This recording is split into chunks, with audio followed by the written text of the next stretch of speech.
Now, listen, you guys, Charleston White is out there coming through talking about Nicki Minaj's history when it comes to laying down with men in the industry. And we're also going to be talking about Azealia Banks. It seems like she is not here for Doja Cat and all that, mess that is going on. And at the same time, Nicki Minaj was out there giving advice to her fans on Station Head. And these are some of the things that we are going to be talking about in this video. Hello, tea lovers, and welcome to the Tea Blog. I trust you guys are doing well, and I trust you are doing great. Personally, I am doing great, you guys. I am doing extremely amazing. And without further ado, let us dive straight into today's tea.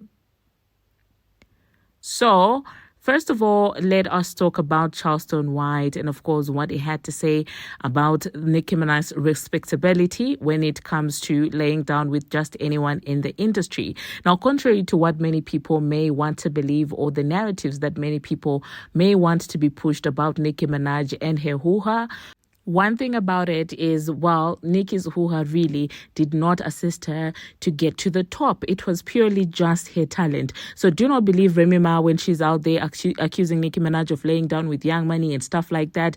It seems like people were never really going to accept that, well, this woman is purely just talented. They looked for other ways to make her the villain. I mean, Remy was out there lying that Nicki Minaj was topping her bag, lying that Nicki Minaj laid down with Drake and Lil Wayne, just saying anything. But then again, in today's world, people don't care about the truth. As long as the lies are in line with the narrative that they want pushed about somebody they do not like, they will go along with this. I mean, recently, people are celebrating, a diss song that is calling Drake a PDF without any evidence. That just goes to show you the state of, humanity nowadays. It's not even about the truth. As long as it's entertaining us on the internet, that's all that matters. So when I see people like Charleston White coming through and defending Nicki Minaj, I love to see it. So let me just insert what he had to say, and then I'll catch you after that. Minaj. Yeah. I'm saying, is she a good woman? Yeah, she's a good woman. And the reason why I say that is because I personally know people who knew Nicki from the Gucci days. And Gucci was doing everything he can to fuck Nicki, and she never would give him no pussy to this day. All them Young Money now, I got a lot of admiration and respect for Nicki Minaj, cause she for sure, I know many people, shout out to Miss Nah, Nicki didn't open that pussy up to get to where she at. Yeah, so, I got a lot of respect for her. Nicki Minaj. Well, there you heard that, you guys. There you heard that. Now, if you know anything about this man, he does not mince his words. He will say it as it is. So for someone like him to have all these good and positive things to say about Nicki Minaj just goes to show you who she is right behind the scenes. And many people just jump on bandwagons that they don't know where they're starting from. Some of these male rappers who are being weird and some of these female rappers that are being weird in the industry are mad because Nicki has that respect that they want.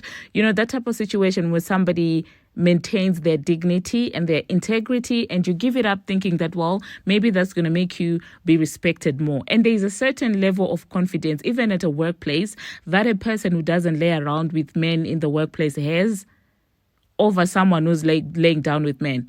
Like if you look at, people who don't lay down, randomly just lay down with their workmates, there's just confidence. I don't know, that just comes with it. You're not scared to call out people when they treat you bad. You're not scared because nobody has your dirty files. So the same cannot be said for people who have slept around. So I do feel like some of these females, that's where the bitterness comes from. And some of these men, they don't have anything over her head to say, well, you lay down with me, I'm going to expose you. So that also makes them mad. But anyway, let me know in the comment section, you guys, what you think about this. This was also requested by Miranda to talk about it. And this is basically how I feel. I do see where the dislike for him might be stemming from. Now, moving on to the next thing that we are going to be talking about. Let us talk about, Doja Cat. It seems like the battle with that, fan is ongoing, and the fan has decided to take it a step further and to now market his shirts with the Doja Cat thing. Now he's selling musty behind shirts and all of these things. And I don't know if that's the definition of taking your power back. Like if somebody calls you musty, now you're going to sell stuff that says you're musty. I don't know if that's a trend. But one person who doesn't mince her words, is Azealia Banks. Okay, she's coming through and reading the behind out of Doja Cat for being fake. This is what Azealia had to say. OMG, he was so nice and gave us so much love. Laugh my behind off. This has to be part of some well-orchestrated project rollout, which means the album most likely sucks. When the girls start giving influencer promo, the music is trash. So now Azealia thinks that, well, this is part of a rollout. She's trying to trend. Personally, I don't think so. I feel like this energy that we saw Doja Cat, where she says one thing in person and, is now saying another thing behind the scenes, we pretty much have seen it consistently happening when it comes to her. She will release these songs and clearly throw shots at people, and when asked about it, she will act like she doesn't know or she's not talking about the female rappers. She has done it to not only Nicki Minaj, she has done it to the Transformer, she has done it to several women in the female rap space. And whenever she gets questioned, she always acts like, well, it's the fans that are reading too much into it. But she also did say that, well, I will smile at you, but it doesn't mean that I F with you. So what does that say about her energy? It's giving fake. Because why are you out there smiling and, acting like you like people that you don't like? Like, it doesn't make any sense. But anyway, let me know in the comment section, you guys, what you think about this mess. Now, moving on to the next thing that we are going to be talking about, Reginae Carter. One thing about Reginae, she does not play when it comes to her dad. And I guess she's not here for people saying that her dad's album is not it, because she was out there reading people on the internet, basically telling them that well, just because you cannot shake your behind on TikTok with a song doesn't mean that the song is trash, because you guys now want microwaved songs that you can make little TikToks with, and you call that good music. And she was basically going off on these people. And I do get where she's coming from, because some of the people that are out there criticizing the song, you would doubt if they ever, knew Wayne when, he was still at his prime, because they will act like he's doing something unheard of, something that is never done before, like, the different instrumentals that is rapping it. And I'm like, what are you talking about? He's always been like that. And that didn't stop people from calling him the GOAT. So what are you talking about? Let me just insert what Reginae had to say, and then I'll catch you guys after that. Carter 6, you say Carter 6 is trash. That's fine. That's what you want to say. But let me tell you something about my father and Carter 6. This is what I hate about you kids. The fact that y'all can get on TikTok and do a fucking dance to it, that don't mean that it's trash, baby. Okay? The fact that you can get on TikTok and do a little 1-2 little viral moment for it, that don't mean that it's trash, baby. My dad was talking real shit. It's stuff on that album that you can hear in 2K, in games, at fucking malls, at all type of stuff. It's universal, my love. Y'all need to take y'all minds out of the TikTok world and get to the real bag. Whereas my dad is a lyricist, babe. My dad really talks shit. So if you can't understand it, please move silence like the GM lasagna and get the fuck out of here. Thanks. Now that's my last time. Because I already said that I'm not about to be cussing, because y'all already heard me cussing crazy. And y'all was like, wait a minute. I didn't know. Carter 6, you said Carter 6 is trash. And then they talk like that. So hold up. I'm just trying to tell y'all, don't play about them parents. It's just like, I got so good though, because like I really did calm down. Like, y'all know I used to tweet everybody and be at everybody's back, like when they talk about my parents. But I'm like, you know what?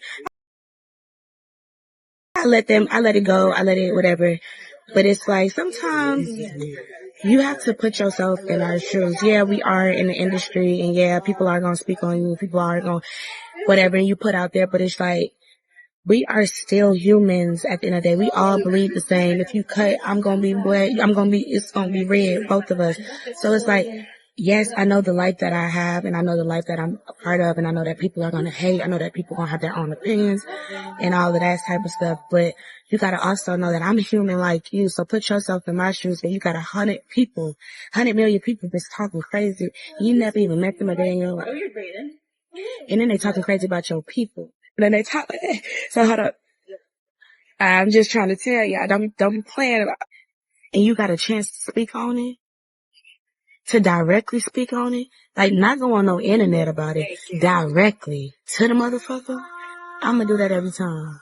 But I'm not actually, because I'm actually gonna just pray about it and really, and you got a chance to speak on it. Moving on to the next thing that we are going to be talking about, Nicki Minaj decided to take to Station Head to give her fans some advice. She was talking about motherhood and, bringing up your children with the challenges of divorce and stuff like that. And I guess this is the advice that people see and try to emulate when they go to spaces. But then the emulation sometimes doesn't really make sense. When you try to listen to those people that attempt to do what Nicki does on Station Head, at the end of the day, it ends up not making any sense. Sometimes they're like, okay, where exactly are we headed with this? What are you saying? It's not even making any sense. But one thing about it is Nicki will bring up real topics with her fans, and you can tell that it's not forced. It's not like she's just doing this just so the fans can. It's not pretense. And that's why she's able to check her fans when she feels like, well, they've crossed boundaries without having to be fake. Because she is her authentic self and she knows the love that she has for her fans and she's not trying to pretend. So let me insert a clip from that session where she was basically talking about parenting, and I don't think that I'm going to see you after that. So that being said, thank you very much, you guys, for watching, and until my next one, see you. Like, I don't even know what could be like a high amount. I don't know, but you know what I'm saying? We didn't have a lot of people. Like, you know what I'm saying? It was intimate and funny. And now when I see those little takes, like the little snippets of it, I'll be like, wow, like, because you take those little, yes, MySpace too. Like you take those little periods of time for granted. Um, and then they end up feeling so dope later on. Like really, I really used to just be going to my little club shows and the Barbs would be there, like showing the fuck out. Like I never even would. It's not like I even told them to do that. Like I kid you not. That's why being yourself and not trying to fool people, not trying to con people, not trying to, like just giving, just appearing as yourself. You cannot understand how far it goes with people because, like, if you didn't experience it, you will not understand what it was. Like, people try to recreate certain things by like taking a few photos and trying to, because now we live in that era where everything is only about, a photo on Instagram. People are literally at their weddings not even, like making making vows under God, and all that they care about is the photos that they're gonna post after, and shitting on somebody else, and you know but when you have true intentions, because my point is just the fact that I never told the Barbs to do that. Like you know what I'm saying, and you can't recreate it. You really can't recreate it. I was talking to a couple people the other day, and we were talking about. Let me tell you something. Let me tell you how I knew when I knew everything, like it was a wrap. Once I realized that Halloween, y'all, when Halloween became Just dress up in your house and take a Halloween photo. Y'all, do y'all remember the days of how Halloween used to feel in the street? Like how much fun it used to be.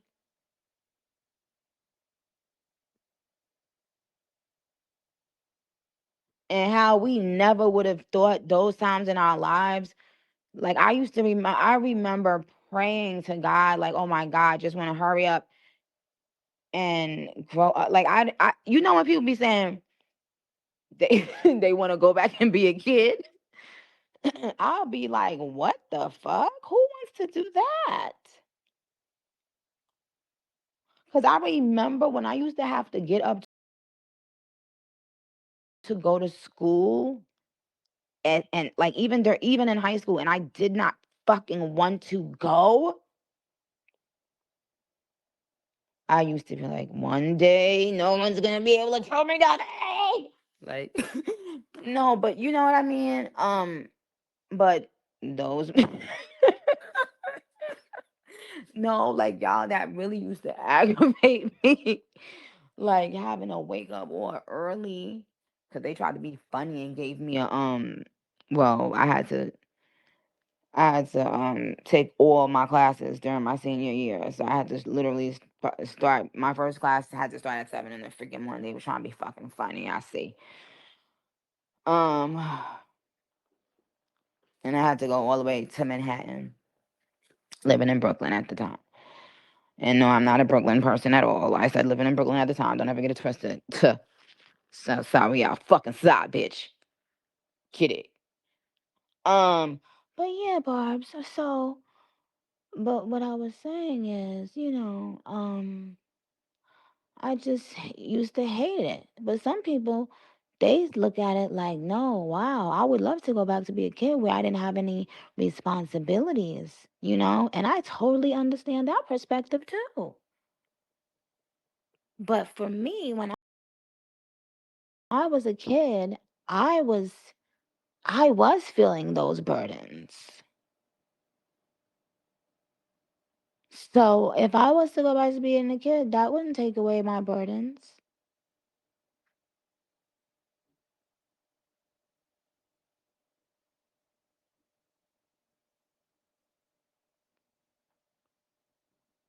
Some parents some parents in some villages, they do a really good job with like keeping negativity away from the children. Like, to the point where you'll see a couple divorce and now the kids are like spiraling because they didn't even know that their parents were angry at each other because their parents played the role so well of supportive, calm, stable human being while they were in their presence.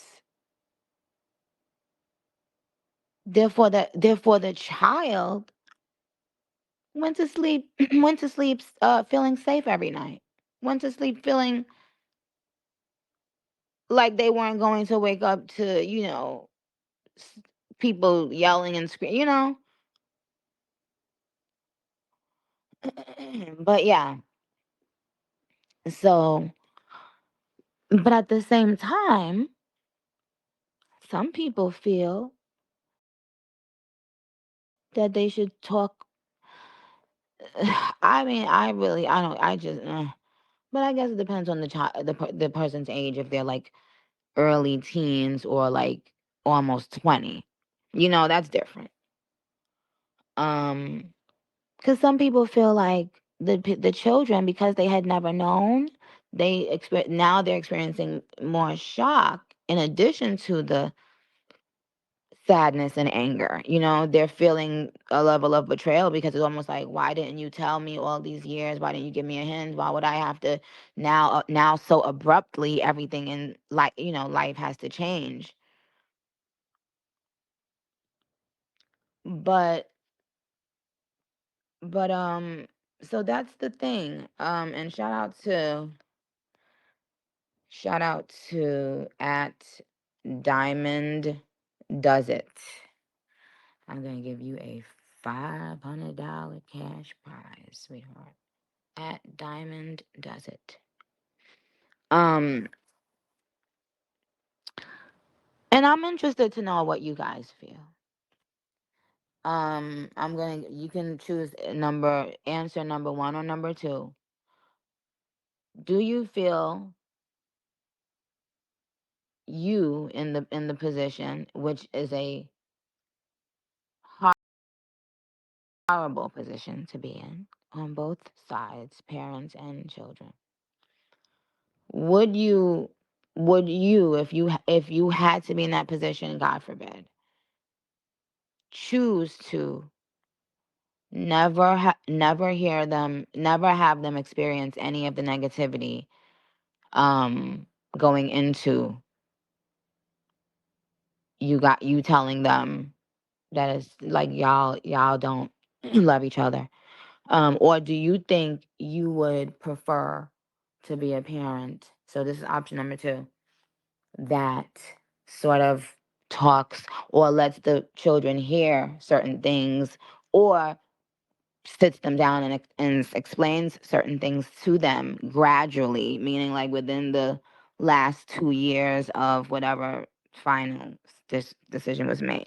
So what do you guys think? 1 or 2? All right. Okay. I see 2. 1, 2, 2, 2. 2, 2, 1, 2, 2, 2, 1. Um, hmm.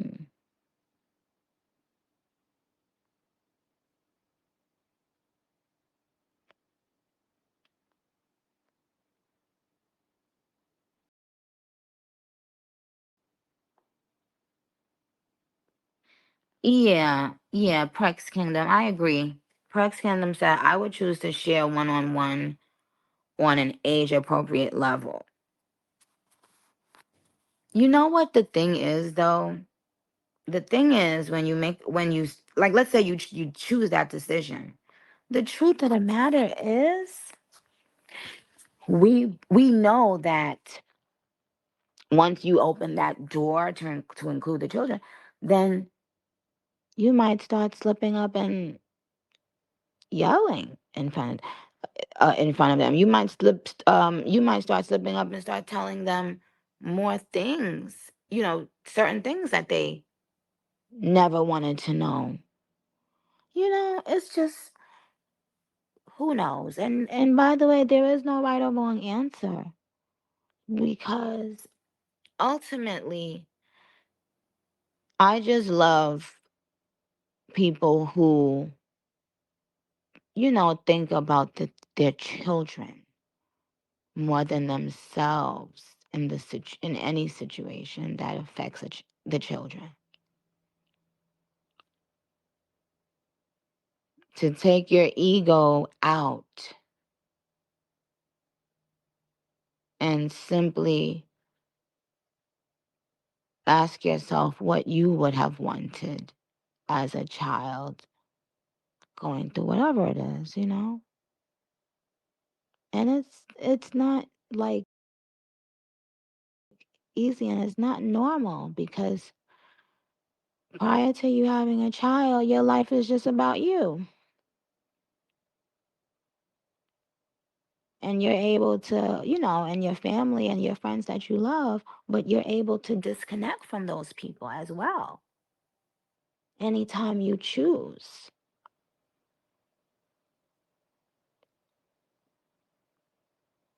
But once this little precious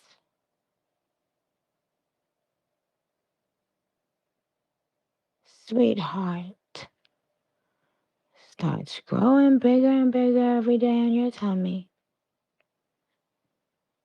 and you are feeling things in your body that you never felt,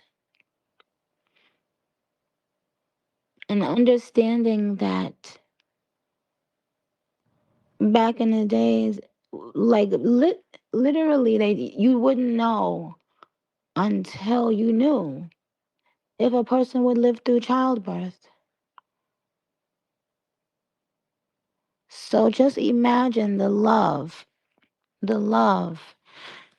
that's that is immediate and or automatic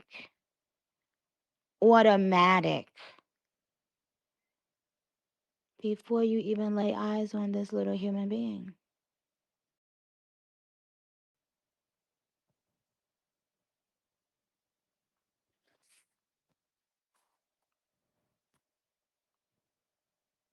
Exactly, Zaya. It's unconditional. It sure ain't Cookie 718. It sure ain't.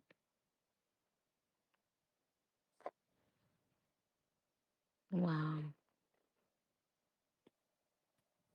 Exactly, Londa. And so now you have to live and you have to do everything that you never had, quote unquote, to do.